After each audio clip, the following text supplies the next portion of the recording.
Everyone welcome to learner B. I am Shivani Chauhan. इस video में हम क्लास 10th डेमोक्रेटिक पॉलिटिक्स की बुक का चैप्टर 1 पावर शेयरिंग देखने वाले हैं।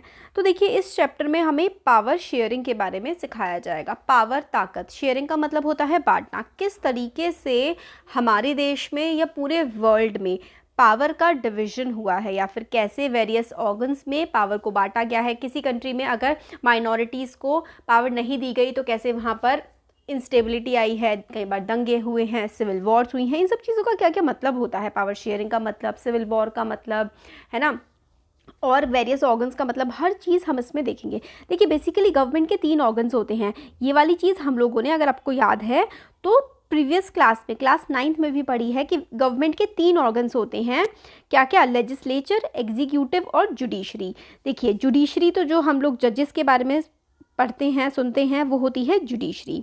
लेजिस्लेचर और एग्जीक्यूटिव, लेजिस्लेचर का काम होता है कानून बनाना और एग्जीक्यूटिव जो होते हैं उस कानून को इम्प्लीमेंट करते हैं। हमारे देश में लेजिस्लेचर और एग्जीक्यूटिव एक तरीके से जुड़े हुए हैं। बेसिकली एग्जीक्यूटिव कौन होते हैं? जो हमारे नेता होते हैं, जैसे कि हमारे प्राइम मिनिस्टर मोदी, हमारे फाइनेंस मिनिस्टर, होम मिनिस्टर, ये सारे एग्जीक्यूटिव का पार्ट होते हैं। तो देखते हैं, अलग अलग कंट्रीज़ का केस देखेंगे और समझने की कोशिश करेंगे कि वहाँ पर किस तरीके से पावर शेयरिंग की गई, जहाँ पर नहीं हुई वहाँ पर देश में क्या हुआ। तो I have a simple equation in mind. Sharing power is equals to dividing power, weakening the country. Why do we start by talking like this? तो पावर को शेयर करना, पावर को बांटना, कंट्री को वीक करना, क्या ऐसा होता है कि अगर किसी देश में पावर बांटी जाती है तो वो कंट्री वीक होती है या फिर स्ट्रॉन्ग होती है? ये हम लोग वेरियस कंट्रीज़ के एग्जाम्पल से देखेंगे। तो स्टार्ट करते हैं बेल्जियम एंड श्रीलंका। बेल्जियम एक छोटा सा देश है यूरोप का। यूरोप एक कॉन्टिनेंट है। अगर आप लोगों को सारे कॉन्टिनेंट्स के नाम याद हैं तो कमेंट बॉक्स में अभी बताइएगा, ठीक है। तो बेल्जियम एक छोटा सा देश है। कहाँ पर? यूरोप में। Smaller in area than the state of Haryana. हमारे देश की जो हरियाणा स्टेट है उससे भी छोटा ये देश है बेल्जियम। और इसका जो बॉर्डर है बेल्जियम का, वो फ्रांस से लगता है, नेदरलैंड से, जर्मनी से और लग्जमबर्ग से। तो कहाँ कहाँ इसका बॉर्डर लगता है? France, Netherland, Germany and Luxembourg. ये क्वेश्चन आपसे एग्जाम में पूछा जा सकता है कि कौन कौन सी कंट्रीज से बेल्जियम अपना बॉर्डर शेयर करता है। ये एमसीक्यूज में भी आ सकता है। तो याद रखना है कि 4 कंट्री है, फ्रांस, नेदरलैंड्स, जर्मनी और लग्जमबर्ग। लग्जमबर्ग बहुत ही छोटा सा देश है। और बेल्जियम पे आते हैं। Belgium has a population of little over 1 crore. तो लगभग 1 करोड़ से थोड़ी ही ज़्यादा बेल्जियम की पॉपुलेशन है। About half the population of Haryana. Haryana की 2 करोड़ है। हरियाणा से साइज में भी छोटा है और पॉपुलेशन से भी कम है।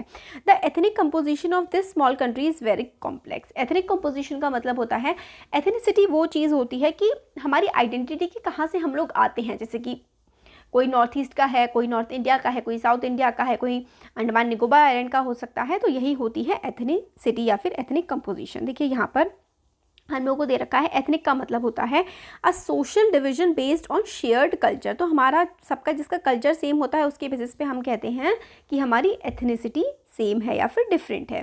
People belonging to same ethnic group believe in their common descent. Descent का मतलब होता है कि वो उनके पूर्वज कॉमन रहे होंगे।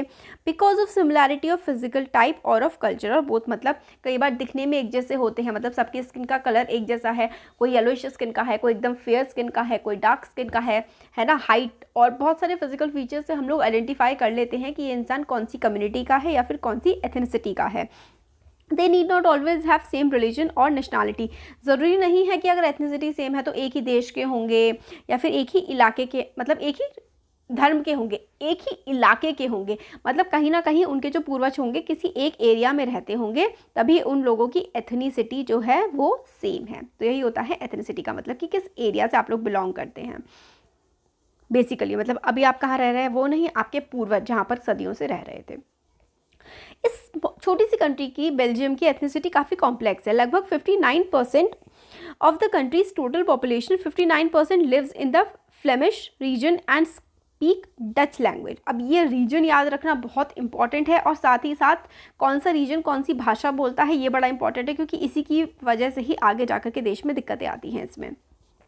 तो देखो 59% मतलब मेजॉरिटी 60% है ऑलमोस्ट। 59% लोग कौन से इलाके में रहते हैं? फ्लेमिश एरिया में। 50, ये अलग से आप लोग नोट कर लो कि 59% लोग फ्लेमिश रीजन में रहते हैं और कौन सी भाषा बोलते हैं, डच लैंग्वेज बोलते हैं। 59% बेल्जियम के लोग फ्लेमिश रीजन में रहते हैं और डच लैंग्वेज को बोलते हैं। और बाकी बचे हुए लगभग 59 हैं, फिर बाकी बचे हुए 40% जो हैं वो वेलोनिया रीजन में रहते हैं और फ्रेंच बोलते हैं। तो 40% लोग वेलोनिया में रहते हैं और फ्रेंच बोलते हैं।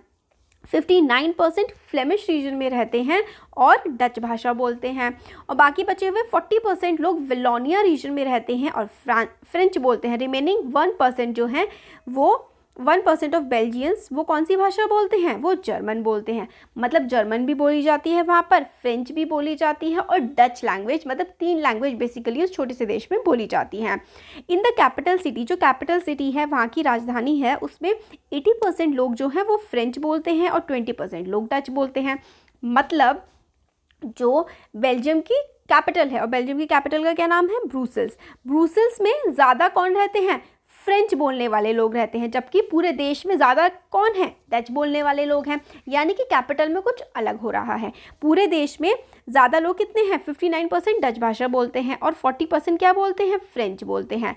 बट जो इनकी जो कैपिटल है ब्रुसेल्स, उसमें 80% लोग फ्रेंच बोलते हैं, यानी कि फ्रेंच भाषी कैपिटल में ज़्यादा रहते हैं। द माइनॉरिटी का मतलब होता है जो कम संख्या में होते हैं, जिनका नंबर कम होता है। माइनॉरिटी फ्रेंच स्पीकिंग, मतलब देखो ना, पूरे देश में 59% लोग फ्लेमिश रीजन में रहते हैं और डच बोलते हैं, और 40%, तो 40 तो 59 से कम है, यानी कि माइनॉरिटी है। माइनॉरिटी क्या है, फ्रेंच स्पीकिंग लोग, जो कि पूरे देश में माइनॉरिटी हैं, बट कैपिटल ब्रुसेल्स में वो मेजॉरिटी हो जाते हैं। 80% लोग फ्रेंच भाषा बोलते हैं ब्रुसेल्स, जो कि कैपिटल है बेल्जियम की, वहाँ पर। बट देश में ये लोग 40% हैं। और फ्रेंच लोग जो कि कैपिटल सिटी में ज़्यादा रहते हैं, वो लोग रिलेटिवली अमीर भी हैं। The minority French speaking community was relatively rich and powerful, काफ़ी ताकतवर लोग हैं, ये काफ़ी अमीर भी हैं। This was resented by Dutch speaking community who got the benefit of economic development quite late, है ना, लेटर। तो अब 59% लोग डच हैं और 40% फ्रेंच भाषा बोलते हैं। बट हमने देखा कि 40% जो फ्रेंच लोग हैं वो ज़्यादा अमीर हैं, ज़्यादा एजुकेटेड हैं। तो भाई ये डच वालों को थोड़ी सी दिक्कत हो गई इनसे, है ना, तो हो जाती है कई बार इस तरीके की दिक्कतें, तो वहाँ पे भी आ गई। फिर हुआ क्या, this led to the tension between Dutch speaking and French speaking community during 1950s and 1960s। तो 1950s और 60s के टाइम पे ये जो डच भाषा बोलने वाले और फ्रेंच भाषा बोलने वाले जो कम्युनिटी थी ना, इन लोगों में कुछ तल्खी आ गई, कुछ लड़ाई झगड़े होने लगे। Tension between two communities was more acute in Brussels, but Brussels में ये जो टेंशन थी ना, ये काफ़ी ज़्यादा बढ़ गई थी। ब्रुसेल्स जो कि कैपिटल थी बेल्जियम की। Brussels presented a special problem, Dutch speaking people constituted a majority in the country but minority in the capital. तो डच भाषा बोलने वाले लोग पूरे देश में तो मेजॉरिटी में थे, है ना, 59% थे डच भाषा बोलने वाले पूरे देश में, बट कैपिटल में कितने थे, सिर्फ और सिर्फ 20% लोग, क्योंकि पूरा देश है उसमें कैपिटल है। कैपिटल में डच भाषा बोलने वाले कम हैं, जबकि पूरे देश में ज़्यादा हैं। Let us compare this situation to another country. दूसरी कंट्री से अगर हम लोग ये सेम सिचुएशन कंपेयर करें श्रीलंका से, जो कि एक आइलैंड नेशन है। हमारा देश इंडिया है, ठीक है, इंडिया के नीचे सदर्न साइड में कौन सा देश पड़ता है, श्रीलंका। कुछ ही किलोमीटर दूर है हमारे देश की तमिलनाडु स्टेट से। It has about 2 crore people, just about same as Haryana. तो लगभग 2 करोड़ पॉपुलेशन है श्रीलंका की। Like other nation in South Asia, Sri Lanka has a diverse population. बिल्कुल जैसे कि हमारे देश में, इंडिया में बांग्लादेश, भूटान, नेपाल, पाकिस्तान, सब में अलग अलग रिलीजन, अलग अलग भाषा बोलने वाले लोग हैं, इसी तरीके से श्रीलंका में भी हैं। श्रीलंका में 2 मेजर कम्युनिटी हैं, सिन्हाला जो कि 74% है और तमिल स्पीकर्स जो कि 18% है। तो सिन्हाला एक भाषा है, सिन्हाला स्पीकर्स श्रीलंका में। इससे पहले हम लोग बेल्जियम की बात कर रहे थे और अब हम आ गए हैं श्रीलंका पर।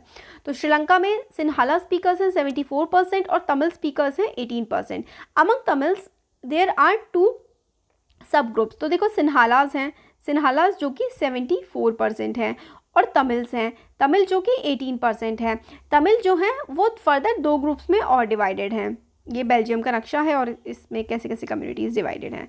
ये देखो फ्रेंच स्पीकिंग ये वाले लोग हैं, communities and region of Belgium. तो बेल्जियम में इस तरीके से हैं। फिर यहाँ पे डच वाले हैं।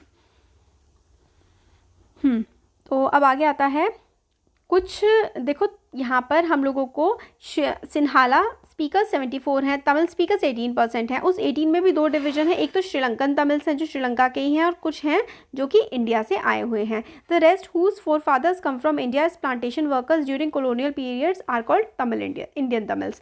तो कुछ श्रीलंकन तमिल्स हैं वहाँ पर श्रीलंका में, और कुछ इंडियन तमिल्स हैं, और दोनों ही माइनॉरिटी में हैं।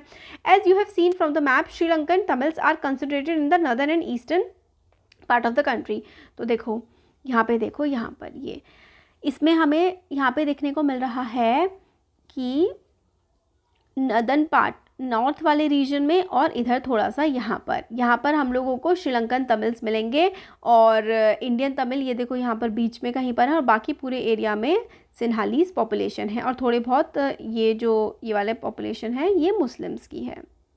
यहाँ पर जो ये वाले देखो ये वाले ये जो डॉट्स है ये मुस्लिम्स की पॉपुलेशन को शो करते हैं। तो देखते हैं आगे।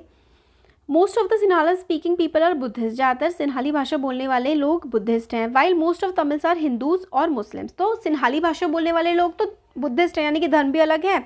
उधर ऊपर मतलब जो हम लोगों ने बेल्जियम का पढ़ा था वहाँ पे धर्म की तो बात नहीं हुई थी, वहाँ पे बेसिकली हम लोगों की भाषा की बात हुई थी, और यहाँ पे धर्म और भाषा दोनों अलग अलग हैं। तो सिन्हाला बोलने वाले बुद्धिस्ट हैं, और तमिल जो है या तो हिंदू है या मुसलमान हैं। There are about 7% Christians who are both Tamil and Sinhala, तो लगभग 7% क्रिश्चियंस भी हैं श्रीलंका में जो कि तमिल भी भाषा बोलते हैं और सिन्हाली भी बोलते हैं। Just imagine what could happen in situations like this, इस तरीके के सिचुएशन में क्या होगा।